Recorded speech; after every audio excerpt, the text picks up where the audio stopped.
festival. You are listening to SGFR, podcast radio for the festival. Now broadcasting highlights and top picks, your tasty, tantalizing tease for this coming year.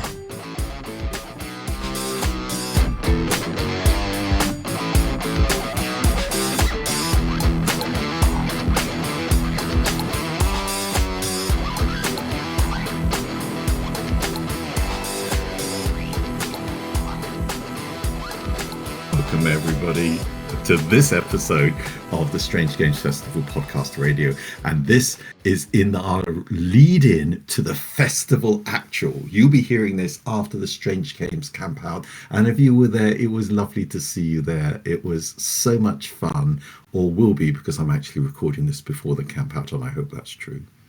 Andy, do you want to record one where you say it wasn't fun to see you, just in case you meet someone that it wasn't enjoyable to see? That's not a bad point. God, that camp out was rubbish. I detested it. I had the worst time ever. And you in particular, you made it bad. Perfect. That was great. Does that work? Okay, good. It did sound like you were talking to me, but that's okay. Jan, I'm talking about James. Yeah. James, can I hand over to you? Because you're the star today. Well, you're the starring host today. Absolutely. We've got a group of fantastic people on our Graham Norton style couch this week. Andy, you never ever introduced like everyone all at once. No, I don't. I feel like I don't necessarily. Should I pick up that mantle, or should I do a proper job? I think you do you, and then people can say how much more, how better you are than I, and I'll get sacked. I will do what you do, Andy, and we'll kick off with someone who I'm genuinely so excited to talk to. I have about a million questions for. Those of you who have been to Strange Games Festival in the past may have been lucky enough to buck in and do Starship Bridge Simulator, which was the highlight for me, I think, of last year. And we are very, very fortunate to have Wayne Street, who is the, I want to say, mastermind behind it. That makes it sound like Wayne designed and wrote the thing, which I don't think you did. No. I cannot take credit for that. And I can't take credit for the whole rig. It's not all me. There are secret people in the background. Oh, Wayne, you can absolutely take credit for as much as you like, and I don't think any of us will stop you. We're here with Wayne Street, who is certainly the person who brings it all to Strange Games Festival, and we are very happy to have you here, Wayne. How are you? Thank you. I'm very good this morning. Apart from a bit of rain down here in Wales, it's been quite nice. Fantastic. Now, Andy, you played Starship Bridge Simulator last time as well, didn't you? Last time and the time before. Is this a segue into explaining to people what Starship Bridge Simulator is? It absolutely is. You're so professional. Thanks, Andy, and thanks for highlighting the moves that I'm using there. Thank you. Wayne, it's probably better for you to tell us what Starship Bridge Simulator is for those of us who haven't played it. Okay, very simply put, we're kind of doing a Star Trek, Star Wars rip-off type scenario using computers through the Rock Band simulator. So you've got 6 people, and if you've ever watched any sci-fi show where they're all sat there on the helm of a spaceship, there's one person piloting, one person shooting weapons, one person doing the scanning, one person doing communications and chatting to people, and one person doing engineering, and then usually the start of the show or someone similar standing there barking orders, getting them all to make decisions and do stuff. All of you have got our scenario to basically save the solar system in the scenario we usually run, and bring it all together to try and get that all working as teamwork. So everyone's got a little bit of a job, and the captain's job is to bring that all together. And that is basically the idea of the game. Fantastic. Now, I know when I played, I was the captain, which will surprise no one who's ever met me. And that was great fun. I certainly tried to have a look and see what everyone was doing, so I got quite a good idea, but didn't get to press any of the buttons myself. Andy, what were you? What was your role when you played? Well, there's a tradition, isn't there? Oh. So I grabbed the helm. The on the helm, I first was going to outing say, yeah. so that I could channel Sulu. Absolutely fantastic. Yeah. How Maybe easy? most likely to voted to kill all the other players for crashing into things.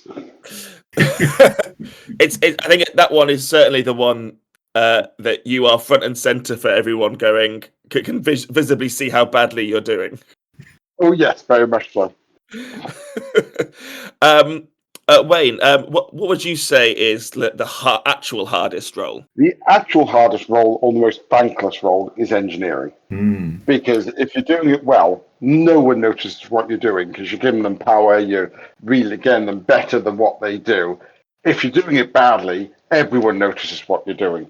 It's like IT tech support in the real world. Basically, you're sat there balancing your power levels and your coolant, and then people shouting at you that they want to do stuff faster, essentially, while not worrying about everyone else who needs power and coolant. Because the game is very much about feeding to other stations. So Helm, for example, which you just mentioned, they're great. Weapons is great, but Weapon can shoot but can't aim. Helm can aim but obviously can't shoot. So again, it's about teamwork working together. Absolutely. What would you say, like, in terms of, for people who haven't done this before, like what the difficulty kind of rating is of the game? So there's the scenario, which is virtually impossible to complete. I've run this for nearly 8 years, nearly 10 years. Only 2 people have completed the scenario that I've written. That was by design. I'll be honest, the 2 people that have completed it, 3 now, I'm sorry to say, the first one was a 9-year-old girl. So it's not hard to play the game, it is hard to get the nuances to the game. But for the most part, each station is fairly simple. Helm drives left, right, goes faster, goes slower. That's it. That's the entire game of the Helm department. Engineering is just got to give power to when people need more power or less power. Weapons, clicks on things, press shooty, shooty, blasty, blasty, and don't nuke things too much, blow themselves up. Science presses scan buttons and gives information to other departments. And communications, my funnest place is insult people, and that's all each part does. It's getting all 5 parts to work together. So really, the captain has the hardest job of getting everyone to work together, you could say. Yes, as they say to captains, you got to make decisions. They don't have to be the right decisions. They just got to be made. Fantastic. Okay, so for anyone who's new to the Starship Bridge Simulator and is going to be coming and playing, are you going to be at the festival this year? Yes, we're at the festival this year. Good. So it's myself, some friends of mine come along thanks to the festival, but I do all the running and actual organising, etc.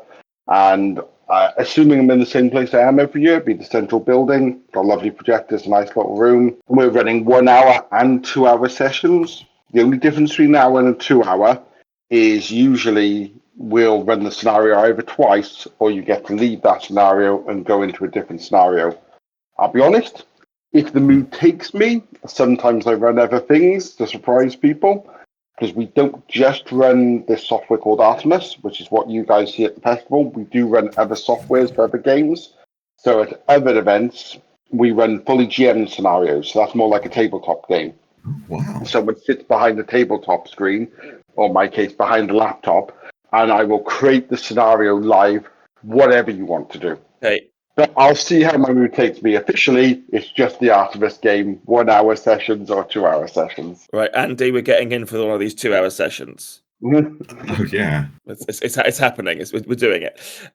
For people who are going to be coming and playing this for the first time, though, Wayne, what are your top tips for having the best time? So, top tips at the time, best time. Try not to panic too much. Try to just stay calm. Do the little job in front of you.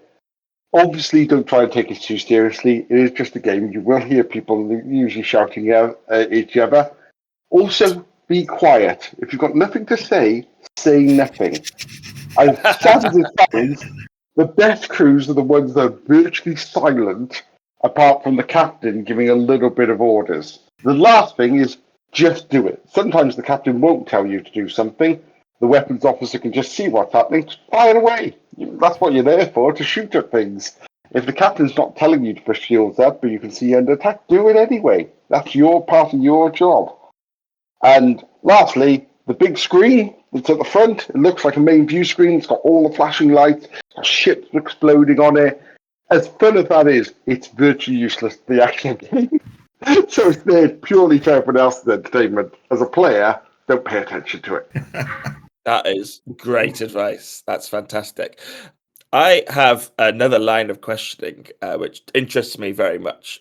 Wayne, in London at the moment, there is I'm sure you know, a game called Bridge Command, which I am actually going to play this weekend for my birthday. Yes. How similar is that to the thing that you run? I don't know if you've done it yet. I haven't done it. There's a couple of reasons for that. One, it's all the way down in London. It's quite expensive. It's not. I'm not saying it's not worth it, by the way. I'm just saying it's a big ticket item. And as my mum used to say, we have Bridge Command at home. Two spaceships at home. It's kind of hard for me to justify driving down to London to go, oh, this is nice. I've got two of these. Oh, interesting. It is good. I've got plenty of people who go to the LARP I do, called Orion Sphere, where I run the same software as they do down in London. There's a couple of differences. They run a pre-written scenario. At LARP, I run GM'd. So we've got dedicated GMs that GM the entire sessions all weekend. But apart from that, it's a very good game, and I would thoroughly recommend it to everyone. I do not know the guys down there. At some point, I should reach out and say hello. They're different also because that's their job. That's their business. This is a hobby for me. I come to you guys, and it's literally something I pull out of my shed. Those guys are running a business. But yeah, they get jumpsuits and everything. It does look pretty awesome down there. But if you want their software, it's actually free. It's open source. Empty Epsilon. I use it myself. Very interesting. Yeah, no, I hear that they. I don't know if this is true because I've not done it yet, but I hear that they are like adding in like extra bits where you can they'll be landing on a planet and you have to pilot the ship down to the surface of the planet, and then I believe so. They deal with the open source software, so we see some of their comments and conversations. They're trying to do landing on planets and stuff like that. We're never going to go to that point because no, of course, for the LARP we could already do that because it's a live action role play game from Nerf guns and everything. But yeah, and they've got other systems. So we stick to a 5-6 man crew, which is standard. They can go up to like 12 on different systems. You like the extra buttons for life support and stuff. Yeah, absolutely. Well, I will. We can have a nice chat about it at the festival. I'll tell you how it went. Yeah, please do. As I say, I've known a few people go, and everyone said it's really good. Just it's in London. Of course, and if you can avoid going to London, you absolutely should. I do. Sorry, sorry to anyone in London. Of course. Did you say that you also use this technology at a LARP? You say it was Orion Sphere, was that? Yeah. So a mate of mine runs a LARP called Orion Sphere. A guy called Conan. That's a live action role play event where we're part of your ticket, essentially. So you pay 80 to 100 quid to attend the event, dress up in sci-fi costume, use Nerf guns for a lot of the event, and then you can come to us to book your spaceship outing. So the difference there, it's a very similar game, but it's GM'd. So it's like a tabletop session. So what will happen is someone will come up to us and say, I want to do X. So they can be anything from pirate to hauling pizzas in 30 minutes or less, to skimming black holes, scientific endeavors. I had one a few weeks ago, which was them literally fading in and out of reality. So I was taking players off the ship and on, so the ship was only half manned at any given time. Basically, we can do any sci-fi trope you can think of on the bridge of the Enterprise or Serenity or anything like that. And there we run two ships side by side, so they can play together in cooperative. They can play against each other in PvP, depending on whatever the LARP demands. Very interesting. I'm just getting into LARP myself this year, so Can I recommend Orion Sphere? And I'll plug it. It's on in August, the week before you guys. I see. What do you know what date that is? Ooh, if you give me 2 seconds, and the wonder of editing, I'm sure you can edit this bit out. It's the week before the bank holiday. Strange Festival. Actually, it's the week after you guys. So you guys are the 22nd to the 25th. They're the 28th to the 31st in Ashby de la Zeus. This event. And Ashby de la Zeus has one of the greatest names of any place in Yes. the UK. So basically, we drive down on the Thursday. We build 2 setups where we can on site, depending on how it looks, and then we run, like you guys, 37 or so sessions over the weekend. There's a team of 3 of us rotating as GMs, so they're rotating and out in GM sessions over the entire weekend. That sounds fantastic. I will absolutely check that out as well. Do you, at Strange Games Festival, get a chance to go and explore the rest of the space a bit more, or are you mostly just running the Bridge Simulator? A lot of us run the Bridge Simulator. I usually get off about 7 o'clock and go play some board games because I'm a big nerd in everything else as well. I'm not short of nerdage. You're in the right place. So out of Strange Games Festival, I used to help run, I actually stopped this year, a club called RP Haven, which runs tabletop branches across the UK. Mm-hmm. And I have a massive collection of board games as well. So sitting down and playing board games, it might not come as a surprise if they've got the words Mars in the title or space. I try and own it as a board game. Very nice. Awesome. So is that kind of outside of Bridge Simulator? Is that your the main thing that you kind of do is just board games, or do you explore any of the other things that we do there? I would love to look at your mega games. I'd love to do Blood on the Clock Tower, but ultimately I just haven't got time for all of that. Is the honest answer. I did bring my kids on the first year, and they had a great time with their rifle and the LARP that you ran the first year we were there. For the kids' LARP, I even took place in that. So that was really fun, but just so much work, unfortunately. Oh dear. I do have a normal job as well, is the problem.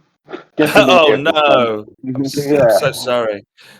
Well, your hard work and dedication is absolutely appreciated. I can guarantee that. Wayne, may I ask a question? Yes. Knowing my limited experience of playing the simulator game on 2 occasions, I granted with the same captain. A quick shout out to Cyro, who channeled Jean-Luc Picard on our first outing, and then went for it on our second outing and channeled William Shatner. You know, the OG chap. What are the characters like with the people that bring in? What stands out for you in terms of how together, how weird, how wild? What sort of stories can you tell us about the people who've played the game? Oh, I have to.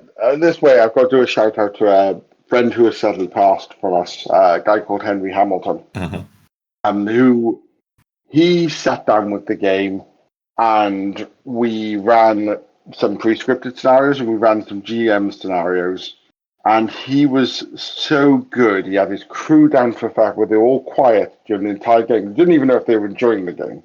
You would run it session after session. They could be having an awful time. They were just quiet, sat there, and he was such the professional. If I didn't know him, I would have thought he was ex-military or something like that.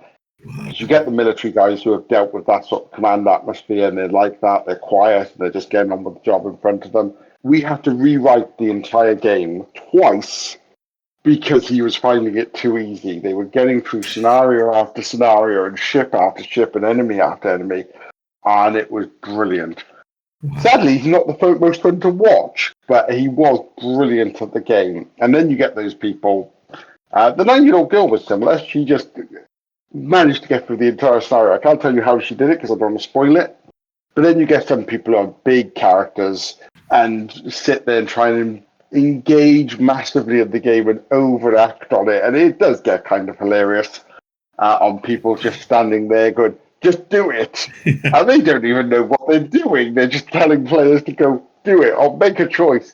And in some ways, they are the most fun because they allow the other players to just get on with whatever they want to do. It can cause complete lunacy. We've had to rewrite the scenario because some people have come across some of the encounters where it says, do not shoot the ship, and some weapons officer gone, it's an enemy, the ship, and just opened fire straight off. But usually you find these larger life people just make it fun by engaging the entire game. Brilliant. Thanks for that, Wayne. Sadly, glancing at the clock, any other questions you're desperate to ask James? Otherwise, No. I have. Absolutely not, Wayne. It's been absolutely fantastic to have you talking. Thank you so much.